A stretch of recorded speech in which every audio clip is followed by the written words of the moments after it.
Arratsaldeon eta ongi etorri bertan berri albistegira. Gaur maiatzaren 11 da asteazkena, hauek dira Iruña herriak eta Nafarroak utzitako albiste nagusienak. Nafarroak sabai berria lortu du hondakinen gaikako bilketan guztizkoren 40% eta estatuko lehen postuetan kokatu da paperaren eta kartoiaren ontzietan eta beiran. Hezkuntzak puntuka aurkeztu du brailen idazketa irakurketa ikasteko euskarazko lehen metodoa. Ana Ollo kontseilariak eta Lucia Etxegoien Zangozako alkateak bizikidetzaren aldeko horma irudia inauguratu dute memoria bizikidetza eta giza eskubidei buruzko jardunaldien barruan. Belat eta Almandozko tunelak asteazken eta ostegun gauean itxiko dira mantentze lanak egiteko.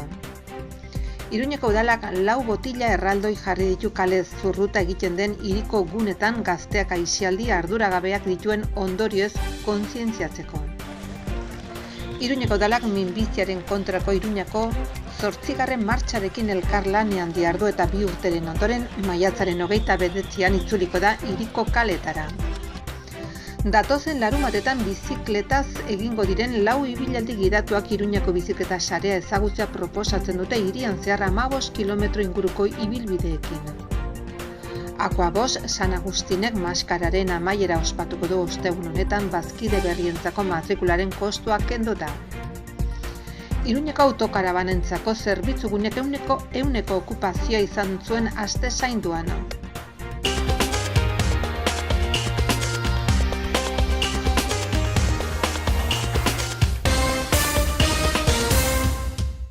Nafarroak sabai berria lortu du hondakinen gaikako bilketan guztizkoaren 40% eta estatuko lehen postuetan kokatu da paperean eta kartoian ontzietan eta beiran. Gainera materia organikoaren bilketa 3% handitu da aurreko urtearen aldean, gaikako bilketetan edapena amaitu ondoren. Datu positiboa da gaikaiko bilketaren hazkundea. Nafarroak 281.911 tona etxeko eta merkataritzako hondakin sortu zituen 2021ean. 2020ko 282.009 tona baino zertxo bai gutxigo, eta horietatik 40% gaikako bilketari dagozkio. 2020an berriz 129 izan ziren. Horrela, Nafarroak sabai berria lortu du hondakinen gaikako bilketan eta estatuko lehen postuetan dago paperean eta kartoian ontzietan eta beiran. Itziar Gomez kontseilariak modu positiboan nabarmendu du gaikako bilketa handitzea, guztizko sorkuntza handitu gabe, are gehiago kontutan hartuta 2020an oraindik kontsumo txikiagoko egoera anormaloan geundela koronavirusaren ondorioz, eta beraz espero izatekoa zela iaz hondakin gehiago sortzea. Sailburuaren arabera hori oso interesgarria da, hobeto banatzen ari delako, bilketa selektiboa hobetzen ari delako. Zatikien araberako gaikako bilketan materia organikoaren bilakaera nabarmentzen da, 3% handitu baita. 52,7 kilo personako 2020aren aldean. 100 hori nabarmen handitu ahal izango da, 2021ean materia organikoaren gaikako bilketan Nafarroko mankomunitate guztietara zabaldu ondoren. Gainera paperaren eta kartoiaren edukiontzian 39,4 kilo gehiago bildu dira personako, 4% gehiago eta Nafarroa jarri da estatu gaikako bilketaren lehen postuetan. Eta beirazko edukiontzian gaikako bilketa 6% gehitu da azken urtean personako 26,1 kilo gehiagorekin. Nabarmendu beharreko beste faktore bat berrerabiltzeko prestatzera bideratu diren hondakinen kopuruaren bilakaera da, bereziki emausko trapuketarien instalazioetan 2 aldiz baino gehiago baita. Zehazki 2020an 405 tona izatetik 2021ean 1.083 tona izatera igaro dira, hau da 9,9 jasotzen den guztia berrerabiltzeko prestatzea. Beraz, zoriondu behar ditugu, hartzen ari den jarrera eta batez ere konpromisoaren. Hezkuntzak puntuka aurkeztu du brailen idazketa irakurketa ikasteko euskarazko lehen metodoa. Kreenako profesionalek egina materialak aurre eta lehen hezkuntzako ikaslei zuzenduta daude. Material ez inklusiboa. Ikusteko desgaitasuna zuten D ereduko ikasleentzat aspergarria zen irakurtzen ikastea. Hezkuntza Kontseilariak puntuka aurkeztu du haur eta lehen hezkuntzako ikasleei zuzendutako irakurketa eta idazketa euskaraz ikasteko metodoa, bai tintaz bai brailez. Nafarroko Hezkuntza Bereziko Baliabide Zentroko ikusmen taldeak egin du. 2018-tik 2021 bitartean, profesionalen taldeak metodoren kartillak eta baliabide osagarri ugari sortu ditu. Material guztia haur eta lehen hezkuntzako ikasleentzat eta eskolentzat edozein unetan braille ikasi behar duten ikasle guztientzat da.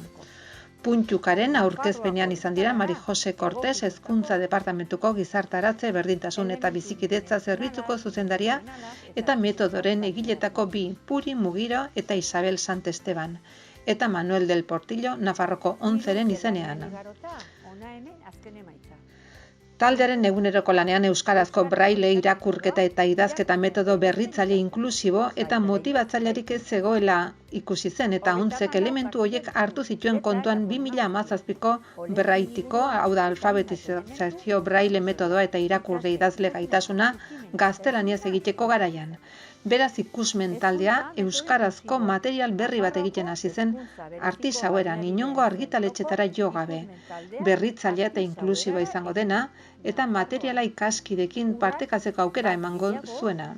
Benetako inklusioa sustatuz. Puntuka, inklusioa, ikaskuntza eta divertimendua ikasgeletan. Hemen gaude, puntuka, bai tintaz eta bai brailez euskaraz irakurri eta idazten ikasteko metodoa aurkezteko. Material bat egin duguna euskaraz braille ikasteko. Eta zein du nobedadea edo horrela sartu dugula 3 gauzak, entzumena, ikusmena eta ukimena. Eta dena dago elementu berean. Eta hori da nobedadea. Eta gero beste aldetik ikusten baduzu hasieran oso erakargarria da beraientzat, ikasle guztientzat, hasi daitezke horrekin, eta ikusi duzu gela batean eramaten duzu, erakargar suertatzen da guztientzat. Eta 3 elementu horiek parean daudela, ez? Eta ez du suposatzen ikasle bate bakarrik ikasi behar duela, baizik ondoko gilakideekin ikas dezakela. Ana Oio kontseilariak eta Lucia Etxegoien Zangotzako alkateak bizikidetzaren aldeko horma irudia inauguratu dute memoria bizikidetza eta giza eskubidei buruzko jardunaldien barruan. Sierra de Leire, BHIko eta Zangotzako ikastolako ikaslek parte hartu dute horma irudiaren sorkuntzan Leire Urbeltz artistaren zuzendaritzapean. Ana Oio herritarrekiko harremanetako kontseilariak eta Zangozako alkateak bizikidetzaren aldeko mural bat inauguratu dute. Nafarroko Gobernuko Bake Bizikidetza eta Giza Eskubideen zuzendaritza nagusiak eta Zangozako udalak bultzatutako memoria bizikidetza eta giza eskubideen 6. jardunaldien barruan. Sierra de Leire 2. Hezkuntza Institutuko eta Zangozako ikastolako ikaslek horma irudiaren sorkuntzan parte hartu dute Leire Urbeltz artistaren zuzendaritzapean. Sormen prozesuan ikasleki ideiak eman dituzte bizilagunak tailerraren bidez eta horma irudian bertan margotu dute. Bertan, kolore eta forma desberdinen arteko elkarrekintzak erakusten da eta elkarrekin lotuz irudi eta personai berriak sortzen dituzte. Gainera, simbolo eta bandera berriak sortzeak bakearen eta bizikidetzaren balioak adierazten ditu eta errespetu eta askatasun kutsu ematen dio sormen osoari. Ekaiz Goikoetxea idazlearen aforismo batek osatzen du irudia. Bat egiteko 2 behar dira. Mezu bateratuak egiaren batasunaz hitz egiten du. Aurrera egiteko, batzeko eta balioetan aberasteko aukera eta laguntza ematen duen batasunaz. Belate eta Almandozeko tunelak asteazken eta ostegun gauean itxiko dira mantentze lanak egiteko. Trafikoa Belateko mendatetik bideratuko da Nazional 1210 errepidetik gaueko 10:00 goizeko 6:00. Belateko eta Almandozko tunelak 121 errepidean asteazken 11 eta ostegun 12 gauean itxiko dira mantentze lanak egiteko. Itxierak 10:00 goizeko 6:00 egingo dira. Zirkulazioa 2 noranzkoetan desbideratuko da Belateko mendatetik. Horretarako, 121 errepideko 27 eta 35 kilometroetako elkargunetan adieraziko dira desbideratzeak. Lanak Lurraldeko Exerako departamentuak herri lanen eta azpiegituren zuzendaritza nagusiaren bitartez egindako konserbazio lanen barruan sartzen dira. eta honako hauek izango dira. Berdinketa lanak, konbergentzia neurriak, ganga ikuskatzea eta hondakin kanala zein bitunelak ekortzea eta garbitzea. Iruñeko udalak lau botila erraldo jarri ditu kale zurruta egiten den hiriko guneetan gazteak aisialdi arduragabeak dituen ondorioez kontzientziatzeko. Kale zurrutari ez aisialdi arduratsuari bai, kanpaina ikusgai egongo da Gaztelugi Belen, Takoneran, Burgoen plazan eta Yamagutxin baita sare sozialetan eta beste komunikabide batzuetan ere. Aitzakirik egon ez dadin, atzo goizetik aurrera kale zurrutaren letra txikia tamaina handian irakur daiteke. Haren ondoriok eta kaltetuak zeintzuk diren ikusteko, hiriko lau gunetan. Iruñeko udalak arazoaren erdigunera joatea erabaki du eta gazteak elkartzen diren tokitara kolorez etiketatutako tamaina handiko lau botila eraman ditu.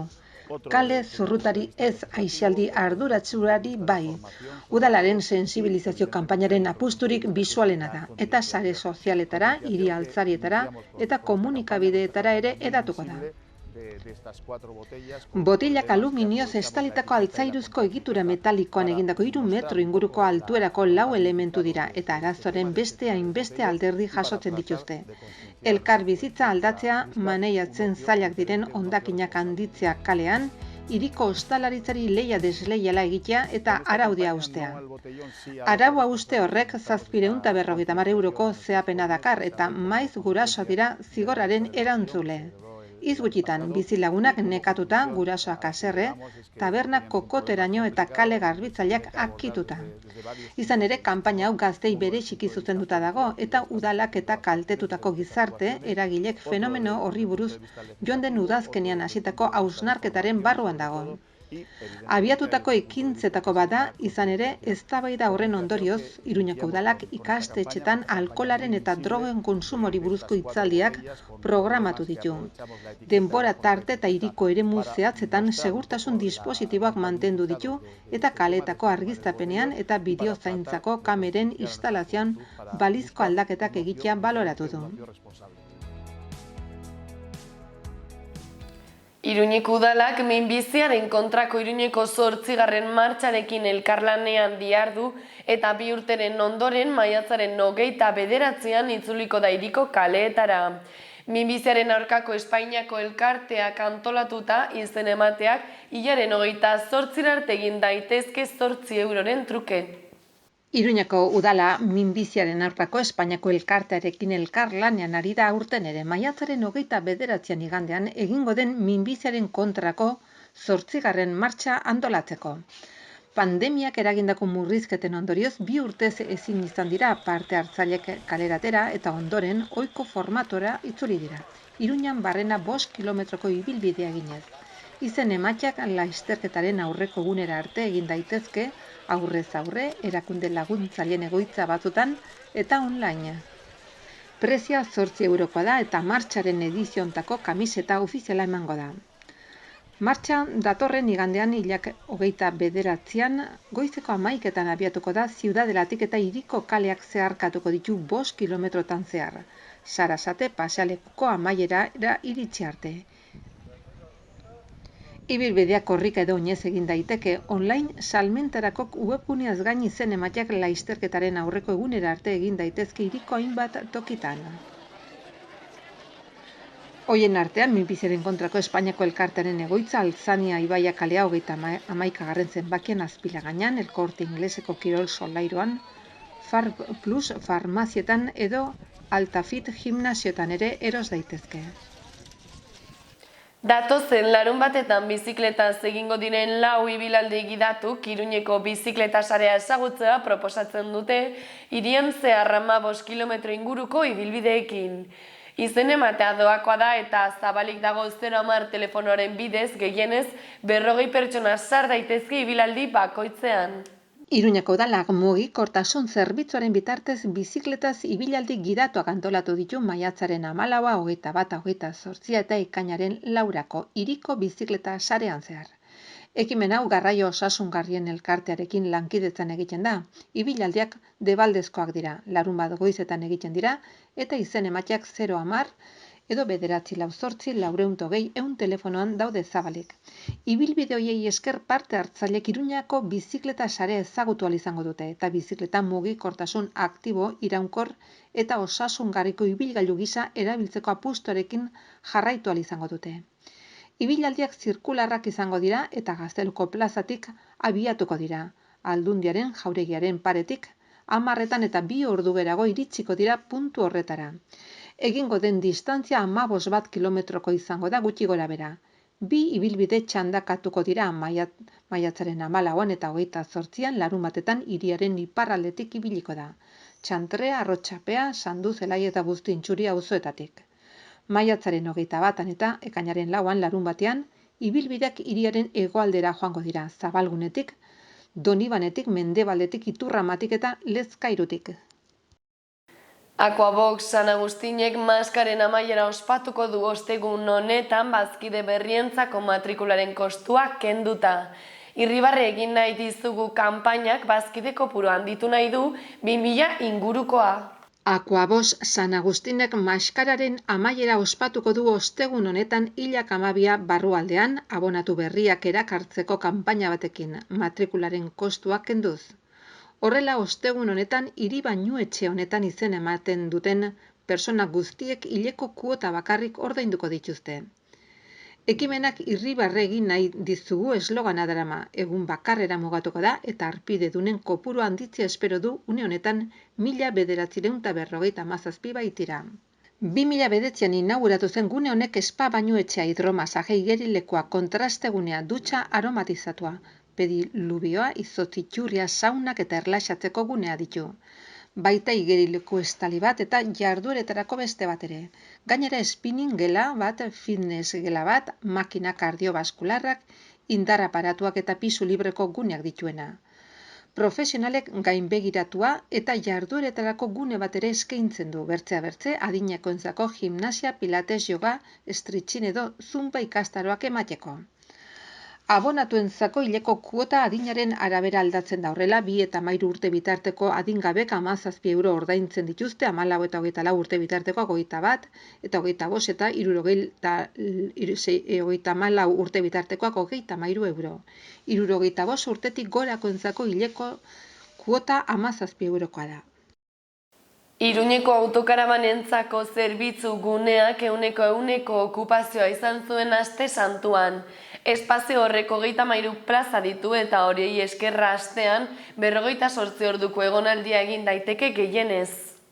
Iruñako autokarabanentzako zerbitzuguneak Trinitariotan dagoenak okupazio osoa izan du pasaden aste zainduan eta guztira 387 erabiltzaile izan ditu apirilaren 14tik 24 horrela eta koronavirusaren pandemiak baldintzatutako 2 urteren ondoren 2019ko datuak gainditu dira, orduan okupazio ehuneko 94koa izan baitzen. Aste zaintuko datuek erakusten dute normaltasunera itzuli dela eta hurbileko eta familiako turismoarekiko gero eta interes handiagoa dagoela. Izan ere, autokarabanen erabilera mugikortasunaren alternatiba gisa hedatu da azken urteotan. Zerbitzu arlo hori 2017ko uztailean jarri zen abian eta 33 plaza ditu gehienez ere astean 48 orduz jarraian egoteko aukera ematen dutenak. Hauek izan dira gaurko albiste nagusienak, eskerrik asko hor egoteagatik eta bihar arte.